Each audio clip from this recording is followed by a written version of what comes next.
Boa noite. Bem, nós vamos dar continuidade ao nosso estudo que eu intitulei Terminando Bem, que é um assunto que está muito forte no meu coração, como eu tenho dito, e o que nós desejamos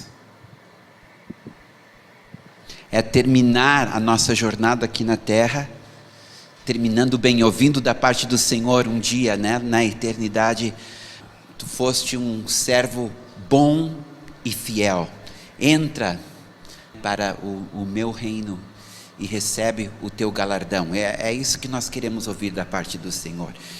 Então nós estamos vendo o segredo de como terminar bem, e este segredo nos é dado na última carta de Paulo antes da sua execução. Uma carta que ele escreve para um dos seus discípulos mais chegados, um filho na fé, Timóteo. E ele escreve no capítulo 4 de 2 Timóteo, versículos 6 e 8: quanto a mim, estou sendo já oferecido por libação, e o meu tempo da minha partida é chegado. Combati o bom combate. completei a carreira. 2, guardei a fé. 3, já agora a coroa da justiça me está guardada, a qual o Senhor, reto juiz, me dará naquele dia, e não somente a mim, mas também a todos quantos amam a sua vinda.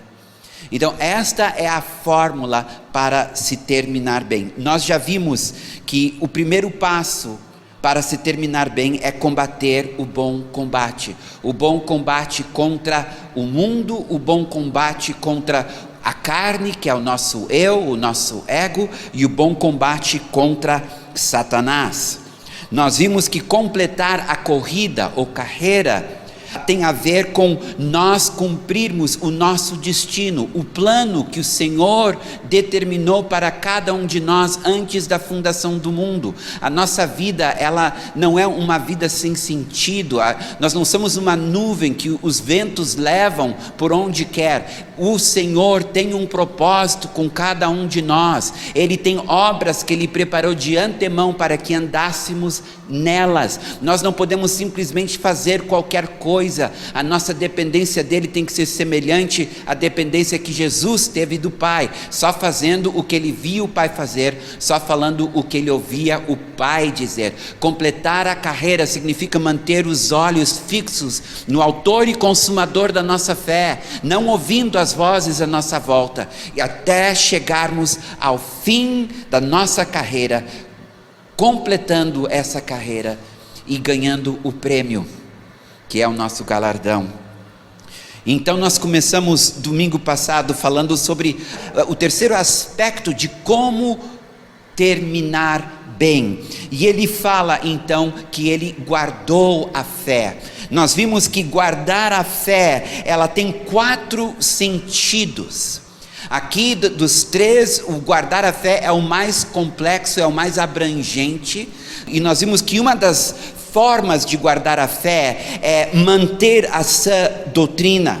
Significa não se afastar das verdades bíblicas aprendidas. Hoje mesmo no meu devocional eu estava lendo Gálatas capítulo 1, versículos 6 a 8, ele falando não para uma igreja, mas para uma região que continha diversas igrejas, diversas cidades, e ele diz o seguinte: admiro-me que estejais passando tão depressa daquele que vos chamou na graça de Cristo para outro evangelho, o qual não é outro, senão que há alguns que vos perturbam e querem perverter o evangelho de Cristo. Mas ainda que nós, ou mesmo um anjo vindo do céu, vos pregue evangelho que vá além do que vos temos pregado, seja amaldiçoado. Então nós sabemos que nós vivemos dias onde o evangelho está sendo deturpado, coisas estão sendo acrescentadas e coisas estão sendo tiradas. A igreja deveria ser cristocêntrica e ela está se tornando antropocêntrica. Ao invés de ser centralizada em Jesus, ela está centralizada no homem. O humanismo entrou na igreja, a mentalidade e cultura grega entrou na igreja, que significa um evangelho evangelho intelectual, um evangelho teórico, que não tem prática, que não tem experiência, que não tem vida. E isso é um evangelho deturpado, o evangelho da graça barata, o evangelho da prosperidade.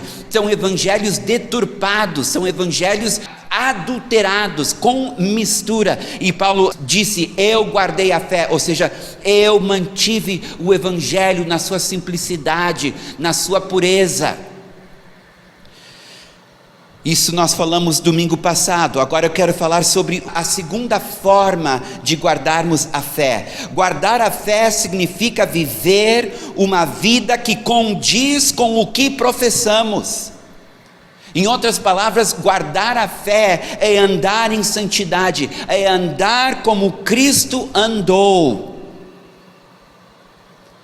E um problema que a gente vê na igreja do século 21 é a falta do temor do Senhor, a falta da santidade, a falta de realmente andar como Jesus. Nós temos permitido que os valores do mundo entrem na igreja.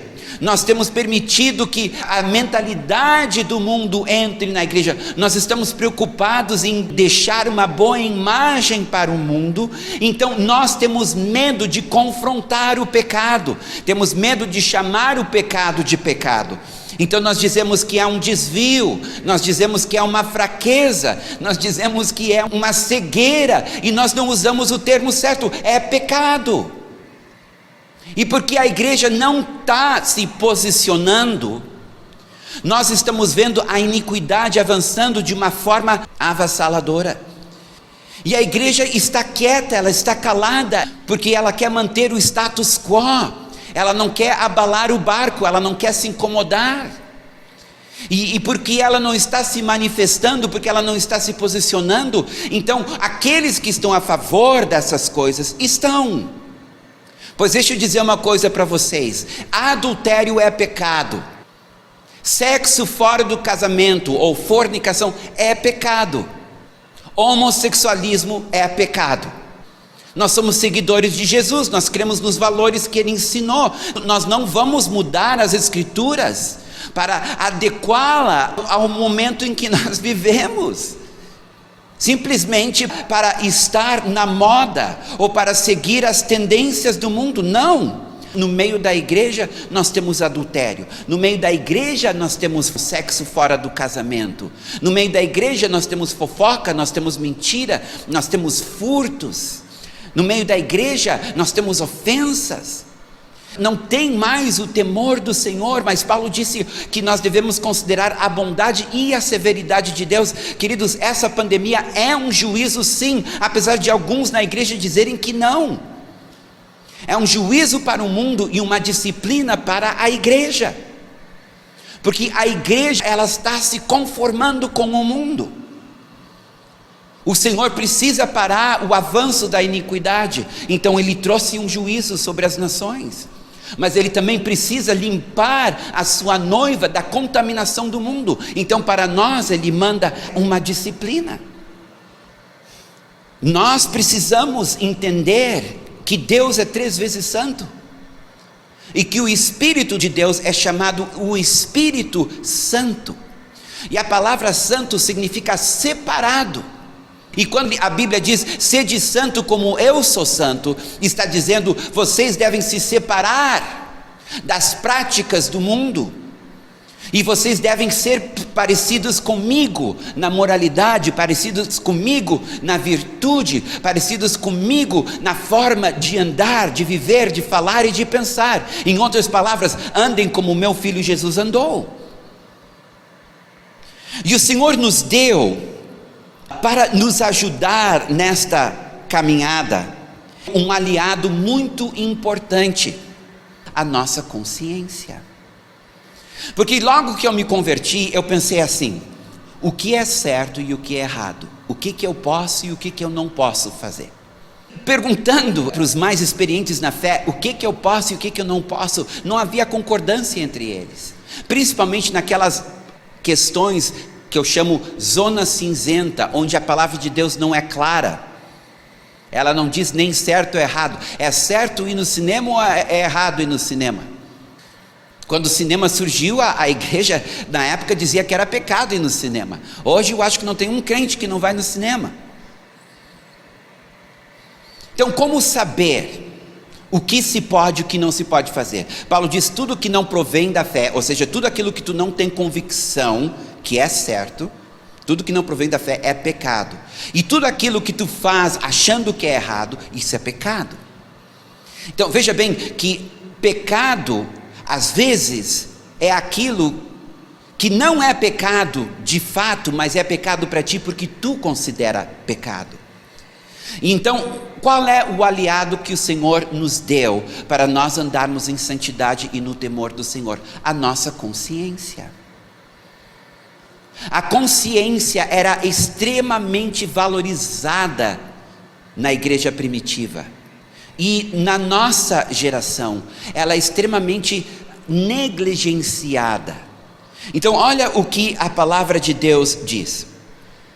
Porque a nossa glória, eu estou lendo 2 Coríntios, capítulo 1, versículo 12. Porque a nossa glória é esta: o testemunho da nossa consciência. Veja bem que a consciência, ela dá testemunho, acusando-nos ou desculpando-nos. Diz lá em Romanos, que mesmo aqueles que não têm a lei, porque eles têm a consciência, a sua consciência acusando ou desculpando-os, cumprem a lei ao guardarem a consciência. Então aqui ele está dizendo, porque a nossa glória é esta, o testemunho da nossa consciência, de que com santidade e sinceridade de Deus, não com sabedoria humana, mas na graça divina, temos vivido no mundo, e mais especialmente para convosco.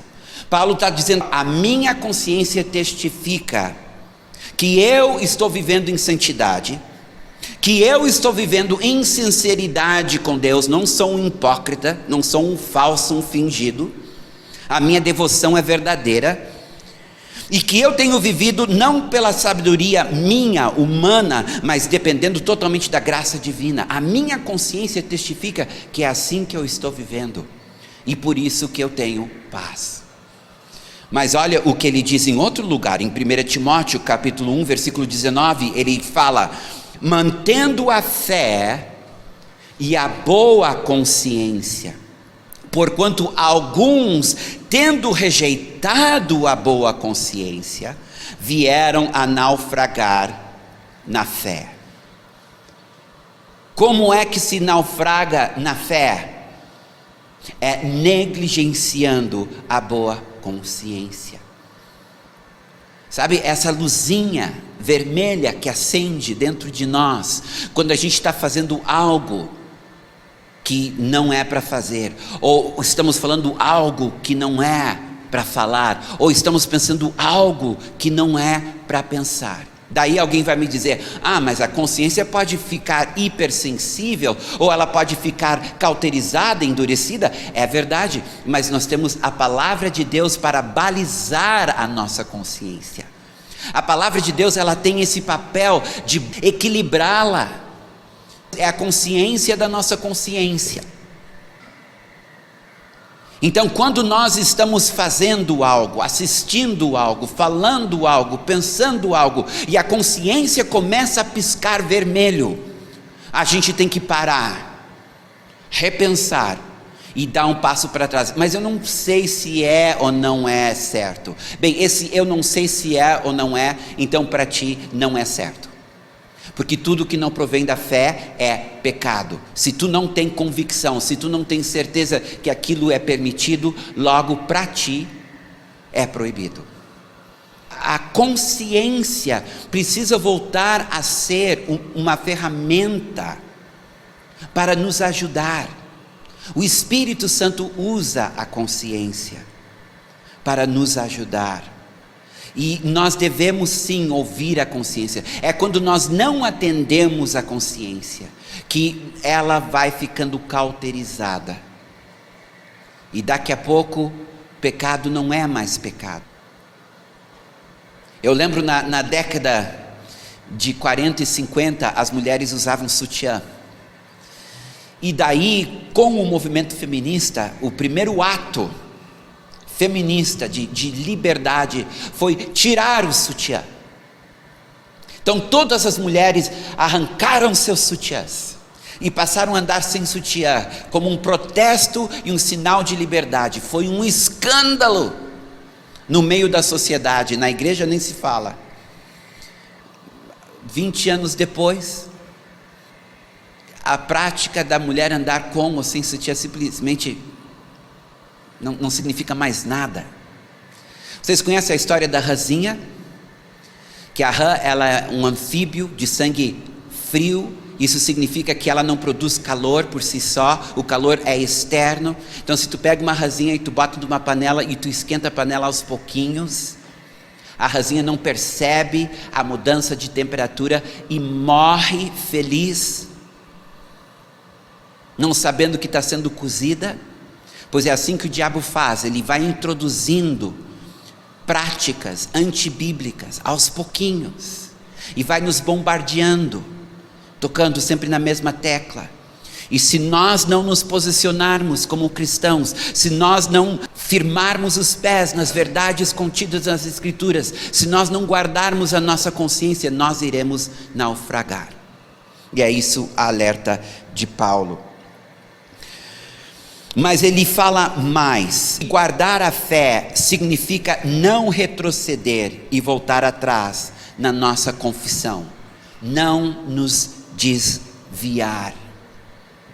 Quando eu evangelizo, quando eu falo de Jesus para as pessoas, com frequência eu encontro o que se costuma chamar de desviado. Pessoas que um dia estiveram na igreja, um dia foram cristãs e hoje estão no mundo, desviados. Elas não guardaram a sua confissão, elas retrocederam e voltaram para o mundo. Olha o que diz 2 Pedro capítulo 2, versículos 20 a 22. Portanto, se depois de terem escapado das contaminações do mundo, mediante o conhecimento do Senhor e Salvador Jesus Cristo, se deixam enredar de novo e são vencidos, tornou-se o seu último estado pior que o primeiro, pois melhor lhes fora nunca tivessem conhecido o caminho da justiça, do que após conhecê-lo, volverem para trás, apartando-se do santo mandamento que lhe fora dado. Com eles aconteceu o que diz certo adágio verdadeiro: o cão voltou ao seu próprio vômito, e a porca lavada voltou a revolver-se no lamaçal. O perigo de voltar para o mundo é muito real. O perigo de retroceder é muito real. Então, guardar a fé significa que tu não vai permitir que nada nesta vida vai fazer com que tu abandone a Jesus Cristo. Tu não vai permitir que os escândalos na igreja, que a maldade do teu pastor, que a ofensa do teu irmão vai te afastar do Senhor. Porque no final do dia a responsabilidade é tua de te manter firme em Jesus. Tu não vai poder chegar na presença do Senhor um dia e dizer: mas fulano me enganou, mas ciclano me traiu, mas o pastor de lá se atrapalhou. Tu não pode apresentar desculpas para abandonar aquele que morreu por ti. E eu me choco quando eu encontro uma pessoa que um dia esteve nos caminhos do Senhor, hoje escolhe o mundo. Guardar a fé também significa não perder a esperança no amor de Deus e na obra da cruz. Em outras palavras, nunca perder a fé. Romanos 1,17 diz: visto que a justiça de Deus se revela no Evangelho de fé em fé, como está escrito, o justo viverá por fé. Então, meus queridos, nós somos chamados para sermos um povo que crê. Primeiramente nós cremos na cruz, na obra de Jesus. Depois nós cremos no amor e na bondade de Deus. E depois nós cremos no seu poder para realizar o impossível em nossa vida e neste mundo. Amém? Primeiro eu creio no poder da cruz para perdoar meus pecados e me reconciliar com Deus. Mas depois eu preciso crer na sua bondade e no seu amor, porque a vida é cheia de truques e de armadilhas e de coisas que nós não compreendemos, como o Rafael estava falando de Jó. O que Jó passou, eu não desejo isso para os meus piores inimigos. E ele não tinha uma explicação, ele era um homem justo, um homem correto, que procurou sempre agradar a Deus. De repente o que está acontecendo com ele, só acontecia com quem pecava contra Deus. Os seus amigos apenas estavam sendo teologicamente corretos. E é essa certeza da bondade de Deus, independente do que acontece, que guardará o nosso coração de se ofender com Ele. Veja bem, João Batista se ofendeu com Jesus, o mesmo que disse: esse é o Cordeiro de Deus que tira o pecado do mundo. É aquele que depois de preso, colocado no calabouço, um homem que sempre viveu debaixo das estrelas, provavelmente em depressão, preso na escuridão, a pão e água. De repente ele chama um discípulo dele e diz: vai e pergunta para Jesus se ele é aquele que nós aguardávamos ou se devemos aguardar outro. Era uma alfinetada em Jesus. E Jesus então cura os enfermos, prega para os pobres e diz: volta para João e conta para ele o que tu viu. E bem-aventurado aquele que não se ofende em mim. Sabe, queridos, coisas acontecem às vezes na vida da gente que simplesmente o nosso senso de justiça, e nessa hora nós precisamos escolher: ou eu vou crer na bondade de Deus e no seu amor, ou eu vou crer no que está acontecendo na minha vida ou ao meu redor. Isso é fé. Mas também é fé no poder de Deus, fé no sobrenatural de Deus, fé que Ele cura o enfermo, fé que Ele liberta o cativo, fé que Ele prospera o que é pobre, fé que Ele socorre o que está em apuros e em necessidade, fé que Ele é um Deus de sinais e maravilhas, que Ele não está limitado às leis da física e portanto nós não estamos também. Fé que aquilo que Ele fez nós poderemos fazer e coisas maiores, segundo Ele prometeu. Fé de que todo aquele que crê, estes sinais seguirão: imporão as mãos sobre os enfermos, serão curados, falarão novas línguas, expulsarão demônios, se comerem alguma coisa mortífera não lhe farás mal. E se existe um tempo na nossa história que nós precisamos voltar a crer no sobrenatural de Deus, é agora, durante esta pandemia. Eu quero dizer para vocês, eu tenho recebido testemunho após testemunho de milagres. Pessoas estão comprando casas, pessoas estão vendendo casas, pessoas estão sendo empregadas, pessoas estão sendo promovidas, pessoas estão sendo curadas, pessoas estão sendo libertas, pessoas estão se convertendo em meio a esta pandemia. E Paulo diz: eu guardei a fé, eu não deixei de crer. Eu não deixei que as calamidades, que os problemas que invadiram o mundo e a minha vida roubassem de mim a minha certeza de que Deus é bom e que Ele me ama, ainda que eu não entenda. Com isso, meus irmãos, nós terminamos o nosso estudo sobre como terminar bem. É combatendo o bom combate, é completando a nossa corrida e guardando a fé. Amém. Podem ficar de pé.